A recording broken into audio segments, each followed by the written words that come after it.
কিছুতেই থামানো যাচ্ছে না অসাধু সার ব্যবসায়ী ও ডিলারদের। তারা নানা উপায়ে সারের কৃত্রিম সংকট সৃষ্টি করছে। সম্প্রতি দিনাজপুরে অবৈধভাবে পরিবহনের সময় ১৭৫ বস্তা সরকারি সার আটক করা হয়েছে। এই ঘটনায় দিনাজপুর কোতোয়ালি থানায় মামলা হয়েছে। খালিদ আরাফাতের তথ্য ছবিতে প্রতিবেদন। গত 10ই নভেম্বর রাতে দিনাজপুরের মহারাজা স্কুল মোড়ে একটি ট্রাক্টরে ১০০ বস্তা ডিএপি ও ৭৫ বস্তা পটাশের সন্ধান পায় পুলিশ। পরে ড্রাইভার ও হেলপার সহ 4 জনকে আটক করে। এলাকাবাসী ও কৃষকদের অভিযোগ, ওই ইউনিয়নে লাইসেন্সপ্রাপ্ত বিএডিসির সার ডিলার আমেনা ট্রেডার্সের স্বত্বাধিকারী আবিদুল ইসলামের কাছে গেলে তারা সার পান না। অন্যদিকে তিনি অবৈধভাবে অন্য উপজেলায় সার পাচার করেন। বিনা কাগজ ছাড়া, কোনো কাগজপাতি ছিল না, আর কোনো ডকুমেন্ট নাই, ডকুমেন্ট ছাড়াই এই গাড়িটা আটক করা হয়েছে। ডিলারের কাছে কোনো সার পাই না আমরা, ডিলারের কাছে গেলে সার নাই বলে। প্রথমে কোনো সার কৃষকরা মানে একেবারে কম পাইছে, সামান্য ট্রাক্টর চালক স্বীকার করেন তিনি 4 নম্বর শেখপুরার মস্তার বাজারে ডিলারের গোডাউন থেকে সার নিয়ে বীরগঞ্জ উপজেলায় যাচ্ছিলেন। মাস্তান বাজারের গোডাউন থেকে সার লোড হয়েছে। ড্যাপ হচ্ছে 100, পটাশ হচ্ছে 75টা। এই সার মাগরিবের পর আমি লোড দিছি। এই সারের সময় মহারাজার মোড়ে স্থানীয় লোকজন আটক করছে।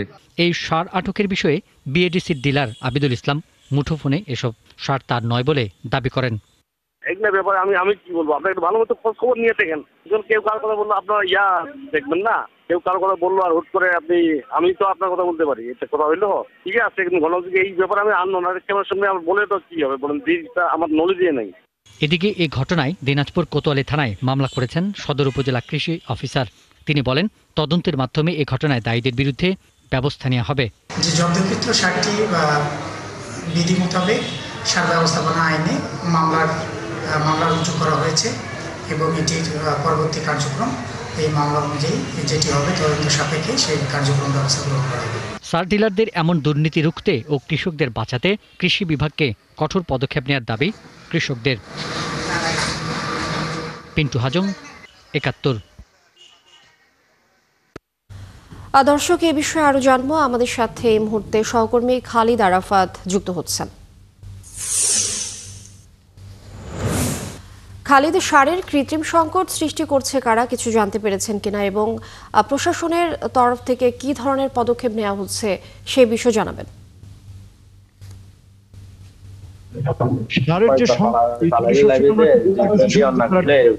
সার পান না, তারা তখন খুচরা বাজার থেকে, যে খুচরা ব্যবসায়ীদের কাছ থেকে কেজি প্রতি টাকা বেশি দিয়েও কিন্তু সার কিনতে হয়।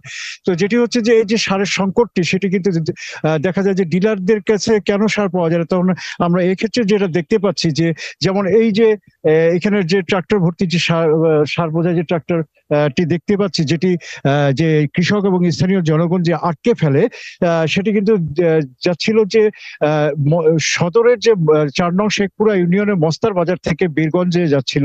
তো যেটি হচ্ছে যে নিয়ম অনুযায়ী যে একটি ডিলার, প্রতিটি ইউনিয়নে একজন করে বিসিআইসি এবং একজন করে বিএডিসি ডিলার থাকে। তারা কিন্তু কেউ নিজের ইউনিয়নের বাইরে অন্য কোথাও কিন্তু সার বিক্রি করতে পারবে না এবং শুধুমাত্র কৃষক ছাড়া অন্য কাউকে সার দিতে পারবে না। কিন্তু সেক্ষেত্রে আমরা দেখতে পাচ্ছি যে এটি অবৈধভাবে বীরগঞ্জে নিয়ে যাওয়া হচ্ছিল এখানে, এবং কোনো একজন ব্যবসায়ীর কাছে সেটি বিক্রি করা হচ্ছিল। তো সে যেটি হচ্ছে যে এইভাবে অবৈধভাবে যখন সার বিক্রি করা হয়, তখন দেখা যায় যে সার পাওয়া যায় না। কৃষকরা যখন তাদের প্রয়োজন, তারা নিজ ইউনিয়নের যে ডিলার, তাদের কাছে তারা সার পান না, তখন তাদেরকে যেতে হয় যে খুচরা বাজারে যারা বিক্রি করে তাদের কাছে। এবং এখানে একটু বলে রাখি যে খুচরা বাজারে যারা খুচরা ব্যবসায়ী, তাদেরও কিন্তু নির্দিষ্ট লাইসেন্স প্রাপ্ত ব্যবসায়ী থাকে। কিন্তু সেক্ষেত্রে দেখা যায় যে অনেকে লাইসেন্স ছাড়াই কিন্তু সার বিক্রি করছে। তো তারা অনেক বেশি দামে তারা সার বিক্রি করে, যার কারণে দেখা যায় যে কৃত্রিমভাবে এইভাবে সার সংকট তৈরি করা হয় এবং খুচরা বাজার থেকে কৃষকদেরকে বেশি দামে সার কিনতে হয়। আর যেটি হচ্ছে যে প্রায় প্রতিটি ক্ষেত্রে আমরা দেখি যে ইউনিয়নের বাইরেও কিন্তু সার তারা বিক্রি করছে। লিনিয়া। খালিদ আরাফাত, অনেক ধন্যবাদ আপনাকে। দর্শক, দিনাজপুর থেকে খালিদ আরাফাত যুক্ত ছিলেন আমাদের সঙ্গে।